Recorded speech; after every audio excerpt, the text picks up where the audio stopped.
ঈদুল আজহার কোরবানি ও হজের দমে শকর দুটি আলাদা বিষয়, একটি দ্বারাই অপরটি আদায় হয় না। ঈদুল আজহার কোরবানি ওয়াজিব হয় নেশা পরিমাণ সম্পদের মালিক সুস্থ মস্তিষ্ক সম্পন্ন বালেগ মুসলমানের উপর, যদি তিনি মুকিম হন। আর দমে শকর ওয়াজিব হয় এরান ও তামাত্তু হজ আদায়কারীর উপর। হাজিগণ হজ অবস্থায় সাধারণত মুসাফির থাকেন বলে তাদের উপর ঈদুল আজহার কোরবানি ওয়াজিব হয় না। ইব্রাহিম নখী রহমতুল্লাহি আলাইহি বলেন, ওমর রাদিয়াল্লাহু তাআলা আনহু হজ করতেন এবং ফিরে যাওয়া পর্যন্ত কোনো কোরবানি করতেন না।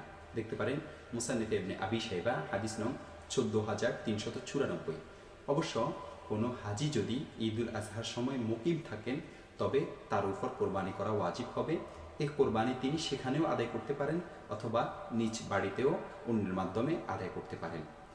দলিলের জন্য দেখতে পারেন বাদায়ে ওয়াস সানায়ে 4 নং খণ্ড 195 নং পৃষ্ঠা, আল বাহরুর রায়েক 2 নং খণ্ড 346 নং পৃষ্ঠা। আরও দেখতে পারেন ফাতাওয়া ইন্ডিয়া 5 নং খণ্ড 293 নং পৃষ্ঠা, রদ্দুল মুখতার 6 নং খণ্ড 315 নং পৃষ্ঠা, গুনিয়াতুন নাসি পৃষ্ঠা নং 172।